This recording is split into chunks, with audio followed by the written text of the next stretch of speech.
Hello YouTube world.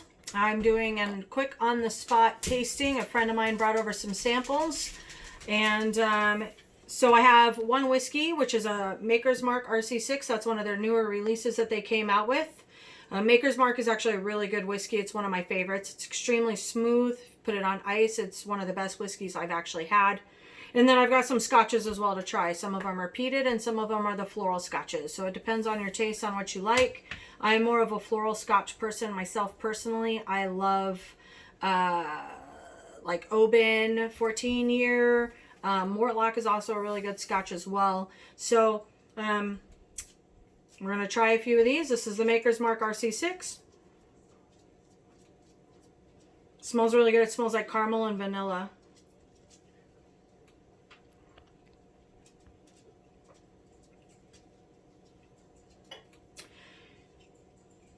So first taste, get a caramel and vanilla notes on the tip of my tongue and the peppery aftertaste that's pretty prevalent in a lot of whiskeys. It's not a very hot whiskey, which means it's not a high, let me rephrase that. It's a little bit hotter than the typical Maker's Mark, so it's probably a higher proof, but since I don't have the bottle with me, I can't tell you what the proof is, so I'll include it in my comments below. But it does taste like it's a higher proof than your typical Maker's Mark. Tastes similar in profile to the Maker's Mark, but it's a little bit more caramelized. And I can definitely taste the oak along with it. So I do like that one. I would drink it again. I would probably put it on ice because it does taste like it's a higher proof than the typical Maker's Mark, but I actually really like that one. Next we've got Glendronach 18 year. So a scotch. Smells peated. So peated, you can smell the campfire smoke basically. It's a smoky scotch, and then the floral scotches are going to be more of the smoother scotches. If you're new to the scotch world, I would typically start off with something more floral. And then if you're if you love scotches, then you would probably be more into the peated ones.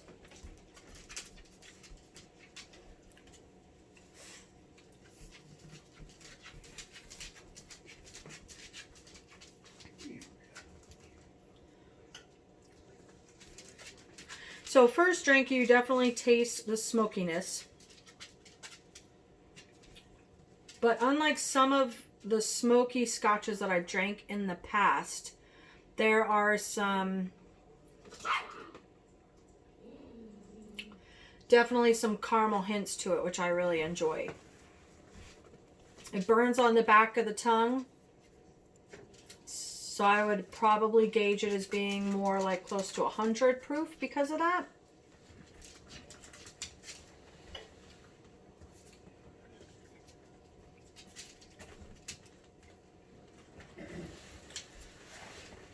It's actually a really good scotch for being peated, and I'm not a big peated fan, as most of my friends know.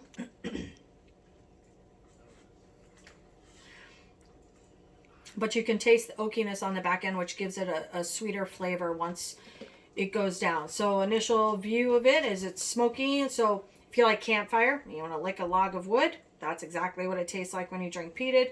But then if you let it sit on the back of the tongue, then you get that vanilla hint on the back end, or the oakiness of it. So it does drink sweet at the back end of it. Number 4 is Arbeg Supernova, and I'm probably totally drinking these out of line. Normally you would go with like the stronger ones first, or the lighter ones first, I mean, floral, and then go to peated. I'm probably going backwards, but again, it's what my friend dropped off.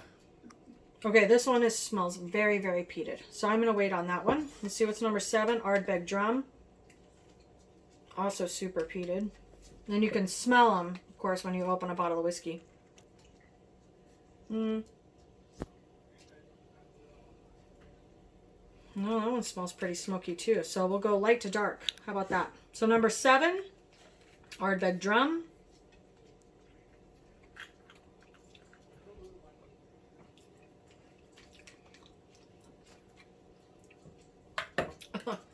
Okay, I just licked burnt wood.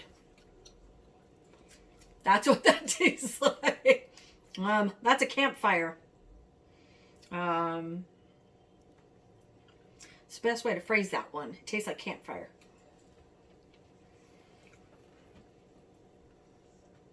There goes that caramel taste in the back.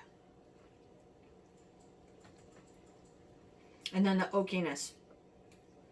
Not a big fan of that one, but I knew that Ardbegs already were peated scotches.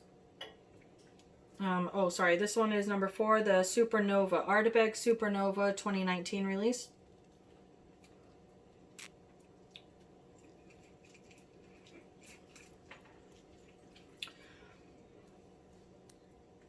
Similar profile, but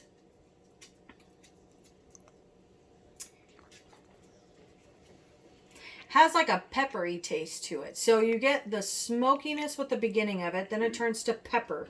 So I think I would have drank the Arbeg Supernova over the Arbeg Drum. The Drum is very, very smoky versus the Supernova, which is more like the peppery flavor to it. And there's something that I've had it in the past and I'm trying to put my finger on it. It's almost like paprika.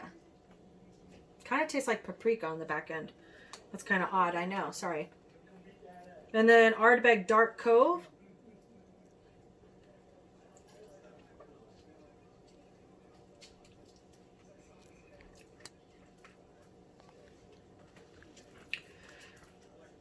So Arbeg Dark Cove is not as smoky as the Arbeg Drum.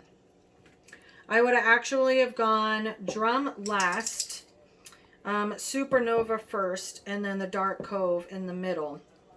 You always want to do your smokiest last, of course, because smoky is going to overwhelm your taste buds. So Dark Cove, trying to figure out what that taste is.